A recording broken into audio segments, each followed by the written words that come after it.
සුබ දවසක් Chrissy නැවත ආවා. I have come to do a follow-up on the video about the emergency preparedness warning in Europe, 72-hour warning and preparedness. When you say preparedness with food and other essential items. ඉතින් මම තව video එකක් කරන්න හිතුණා. ඒකටම මොකද මට ගොඩක් දේවල් කියන්න තිබුණා. විනාඩි 10න් ඔක්කොම කියන්න බැරි වුණා.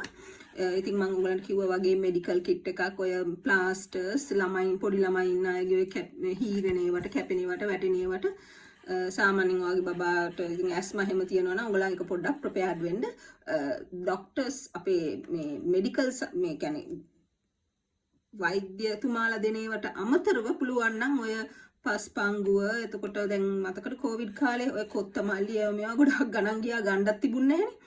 ඉතින් ඒ වගේ මොකද කොත්තමල්ලි කියන එක අවුරුදු ගාණක් සාමාන්‍යයෙන් පැකට් එකක දිනයක් තිබ්බට ඒ දිනේ තියෙන්නේ ඒ කියන්නේ manufacture date and expiry date ඒක තියෙන්නේ ඒ අපේ රටේ විතර නෙමෙයි මේක හැම රටේ මේ නීතිය තියෙනවා manufacture date and expiry date එකක් දෙන්න ඕනේ. අවුරුදු 3ක් හරි 5ක් හරි කමන්නේ නැහැ තියාගන්න පුළුවන් දෙයක් වුණත් වැඩි කල් තියාගන්න ඕනේ. දැන් කිරි ෆ්‍රෙෂ් කිරි ගන්න නැත්නම් පැකට් අපේ ලංකාවේ ගොඩක් පැකට් බොනවා මම දන්නවා ඒවා එච්චර හොඳ නෑ. ඒ උනාට ඉතින් මොනවා කරන්නද අපි ඔක්කොමලට ගවයෝ නෑනේ ගවහල් නේද? ඉඩමුත් නෑ ඔච්චර ගවයෝ තියාගන්න. ඉතින් ඕගලන් පොඩ්ඩක් ඒක ප්ලෑන් කරන්න. හැබැයි ඕගලන් දන්නවා අර ටෙට්‍රා පැක් කියලා කියන්නේ මොනවාද? අර දැන් එන්නේ මිල්ක් අපේ එන්නේ ඒ පැක් වල ඇතුලේ ඇලුමිනියම් වගේ තියෙන්නේ. ඒ ටෙට්‍රා පැක් ඕගලන් දන්නවනේ ඒක මාස ඒකේ අවුරුද්දකට වඩා තියාගන්න පුළුවන්. මාස 6ක් හරි අවුරුද්දක් හරි ඒක පොඩ්ඩක් ඔයගලන් ඩේට් එක චෙක් කරන්න. හැබැයි ඇරියොත් තමයි ඕක ඔයගලන් ෆ්‍රිජ් එකේ දාගන්න ඕනේ. ඇරිය නැත්තම් ෆ්‍රිජ් එකට දාන්න ඕනේ නෑ. පිට තියන්න පුළුවන් කියන්නේ කුස්සියක හරි රැක් එකක හරි කබඩ් එකක හරි තියන්න පුළුවන්. ඒක ඇරියොත් තමයි ඒ ලීටරේ සාමාන්‍ය ලීටරේ නෙන්නේ දැන් එනවා මම හිතන්නේ පුංචි පැකටුත් ඒ අපි අර කල් තියාගන්නම් පැකට් දෙක තුනක් ගෙනත් තියාගන්නවා නම් ෆ්‍රිජ් එකට දාන්න ඕනේ. භාවිතා කරන්න දැන් බොණ්ඩ හරි තේ හදන්න හරි ඇරියොත් විතරයි ෆ්‍රිජ් එකේ දාගන්න. මේක පොඩ්ඩක් මතක තියාගන්න නැත්තම් එළියේ තියාගන්න පුළුවන්. ඒ වගේ ඔය ටෙට්‍රා පැක් වල නේවා මම දන්නවා සමහර ටොමාටෝ ජූස් ඒවා මේවත් ෆ්‍රිජ් එකේ දාන්න ඕනේ ඇරියොත් විතරයි. බොටල්ස් නෙමෙයි මම කතා කරන්නේ මේ ටෙට්‍රා පැක්. ඇතුලේ ඇලුමිනියම් කොලේ වගේ තියෙන කිරි හැමෙන් ඒක ගැන මම කතා කරේ. ඊට අමතරව දැන් මම ලංකාවටත් පොඩි මේවා ටිකක් දෙන්නම්. ඕගලන්ට පුළුවන් නම් දැන් පායන කාලේනේ මම හිතන්නේ ගොඩක් පළතුරු හැමෙන්න කාලේ අප්‍රේල් මැයි අම්බද කෙසෙල්ද මම දන්නේ හැම පළතුරක්ම ඇත්තම කියනවා නම් ඩිහයිඩ්‍රේට් කරන්න පුළුවන් වේලන්න පුළුවන්. දැන් අපි අපේ ඉස්සර කාලේ ගම්වල නම් මිනිස්සු හැමදේම මේ වේලුවනේ නේ. කොස්ද දෙල්ද අලු කෙසෙල් පවා පෙති කපලා වේලන්න පුළුවන්. දැන් ඩිහයිඩ්‍රේට් කරන්න කිව්වට ඩිහයිඩ්‍රේෂන් මැෂින් එකක් ඕනේ නැහැ. ඒක ඒ ඩිහයිඩ්‍රේටන් මැෂින් තියෙන්න ඕනේ මොන හරි බිස්නස් එකකට කරනවා නම් ඒ වගේ. දැන් ඔයා සමහරට ගෙදර කරනවා නම් දැන් කිමුකෝ අපවලට ගිය වෙලේ දැක්ක අන්තිමට තියෙන්නේ දෙල් ගෙඩි 3යි. දෙල් ගෙඩි 3ම ගන්න. ඔයා එදාට පාවිච්චි කරන එක පාවිච්චි කරන්න වැඩිපුර ටික කපලා අවුව වේලන්න. සමහරට එක දවසින් වේලන්න පුළුවන්. මේ කාලේ පායනවා කියලා මට ආරංචි. සමහරට දවස් දෙකක් ගියා ඇතුළට අරන් ආපහු එළියට දාන්න අවුවට. ඒ වගේ කෙසෙල්ද ඇත්තටම අපි ඔය සාමාන්‍ය කන්නේ පැණි රහ කෙසෙල් ඒවත් කරන්න පුළුවන්. ඒවා හොඳට අවුව වේලලා එයා ටයිට් ඒ කියන්නේ මේ හුලං ගහන්න නැති වෙන විදිහට දැන් අපි බිස්කට් එහෙම අරන් තියන්නේ බිස්කෝතු එහෙම. ඒ විදිහට එයා ටයිට් කන්ටේනර් එකකට හුලං වැදෙන්නේ නැති විදිහට තැම්පත් කරොත් අවුරුද්දකට වඩා තියාගන්න පුළුවන්. ඊට අමතරව ලුණු දෙහි. එතකොට ඔය මේ අච්චාරු. එතකොට අච්චාරු ටිකකුයි තව මොන හරි එළවලු ටිකක් තියෙනවා නම් බත් කන්න පුළුවන්. මොකද අච්චාරු කියන එක දැන් අපේ ලංකාවේ සිංහල අච්චාරු අපි හදන්නේ ඔය ලුණු මිරිස් දානවනේ අමු ගස් ලැබු. ඊට අමත කැරට් එහෙමත් දානවනේ. සමහර ඒක මම හිතන්නේ මෙලේ පිකල් එක. ඒ උනාට ඒකට තව ಜಾති දාන්න පුළුවන්. අපේ එකටම එකේම හදන්න. ඒකට කැරට් දාන්න, බෝංචි දාන්න. ඇත්තටම මේ කොලිෆ්ලවර් and බ්‍රොකොලි වුණත් දාන්න පුළුවන්. හැබැයි ඒක හීනට කපන්න ඕනේ. ඉතින් ඒ වගේ සමහර අය මේවා දන්නවා සමහර අය මේවා දන්නේ නැහැ. කෑනින් ගැන එතකොට කෑන් කරනත් ක්‍රම ගොඩක් තියෙනවා. වෝටර් බාත් කෑනින්, ප්‍රෙෂර් කෑනින් ඒ ප්‍රෙෂර් කෑනින් අපිට එච්චර ලොකු ඒවා අවශ්‍ය නැහැ. ඔයාට කරන්න පුළුවන් වෝටර් බාත් කෑනින්. ඔය දැන් ජෑම් හදන්න පුළුවන්. අඹ හිම ලාභ කාලේ දැන් මේ පළතුරු කාලේනේ. ඔයා ආස ජෑම් වට දිවුල් වලින් අඹ වලින් ජෑම් හදන්න පුළුවන් ගොඩක් පළතුරු වලින් හදන්න. ජෑම් ටිකක් හදාගන්න.